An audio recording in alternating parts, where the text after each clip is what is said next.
Hai, jumpa lagi dengan saya Rian Syah teman-teman. Apa kabar? Semoga teman-teman selalu dalam keadaan sehat walafiat. Kali ini saya akan menceritakan kisah misteri yang belum terpecahkan. Tanpa basa-basi, let's get started the spooky talk.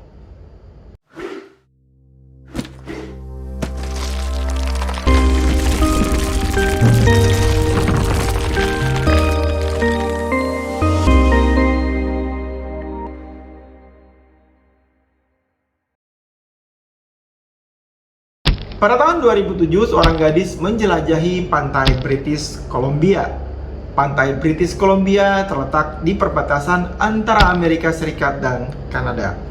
Gadis tersebut menemukan sepatu Keds, dan ketika ia mengambil sepatu Keds tersebut, di dalamnya terdapat kaos kaki yang berisi potongan kaki manusia. Sejak saat itu ditemukan sejumlah potongan kaki yang masih menggunakan sepatu Keds dan kaos kaki di pantai tersebut. Setelah diidentifikasi, ada 5 kaki pria dan 1 kaki wanita, serta 3 kaki yang tidak teridentifikasi jenis kelaminnya. Selama bertahun-tahun, kasus tersebut tidak pernah ditutup dan banyak teori yang beredar tentang siapa pemilik kaki tersebut. Polisi Vancouver, Kanada berhasil mengidentifikasi salah satu potongan kaki pada tahun 2008 dan mencocokkan DNA-nya dengan salah seorang pria yang dideskripsikan ingin melakukan bunuh diri sebelumnya.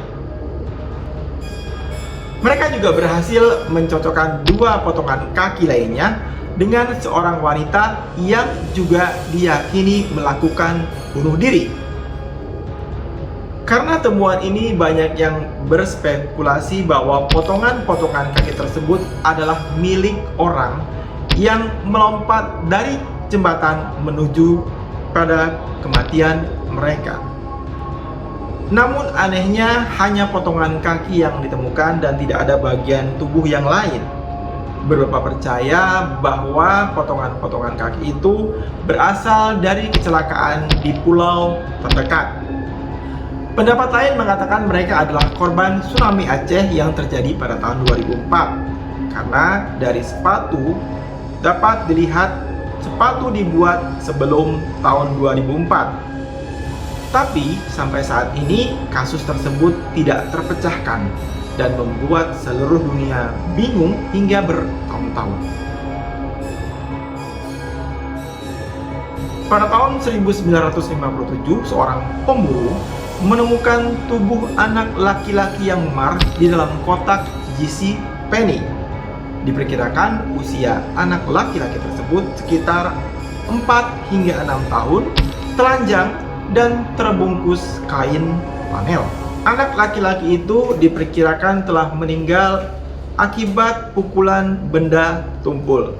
Sang pemburu khawatir perangkap miliknya akan disita oleh polisi. Dia tidak melaporkan kejadian tersebut kepada polisi. Namun, 2 hari kemudian seorang mahasiswa menemukan mayat anak kecil tersebut dan segera melaporkannya ke polisi. Polisi mulai menangani penemuan mayat anak kecil yang tidak dikenal ini, dan tentu saja kasus ini menarik perhatian media, dan selebaran tentang anak ini tersebar di seluruh Pennsylvania. Meski polisi banyak menerima petunjuk, tetap saja belum bisa membantu polisi mengungkapkan identitas anak kecil ini. Meski polisi menerima ribuan petunjuk, tetap saja polisi belum bisa mengungkap identitas anak kecil ini. Dan kemudian polisi mencoba menelusuri kembali kotak JC Penney dan mengambil dan memeriksa sidik jari anak kecil itu.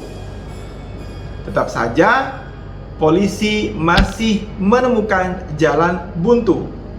Tetapi kemudian ada 2 petunjuk yang menjanjikan dan mengarah ke salah satu panti asuhan yang letaknya 1,5 mil dari lokasi kejadian.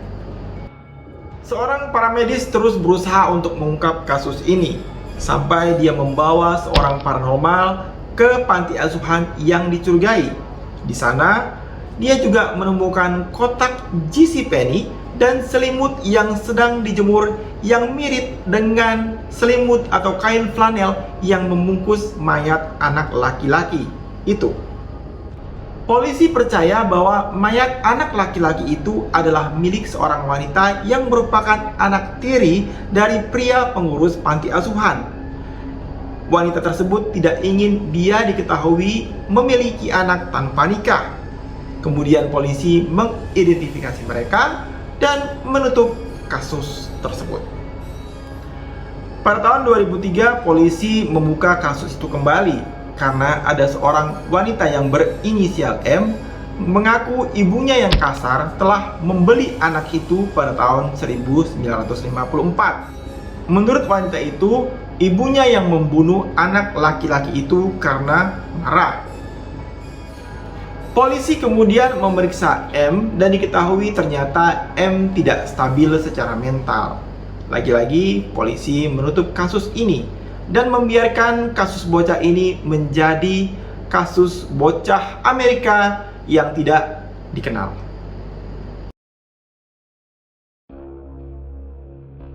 Pada malam pertama di bulan Februari tahun 1999, 9 pendaki ski meninggal secara misterius di salah satu pegunungan yang sekarang disebut Rusia.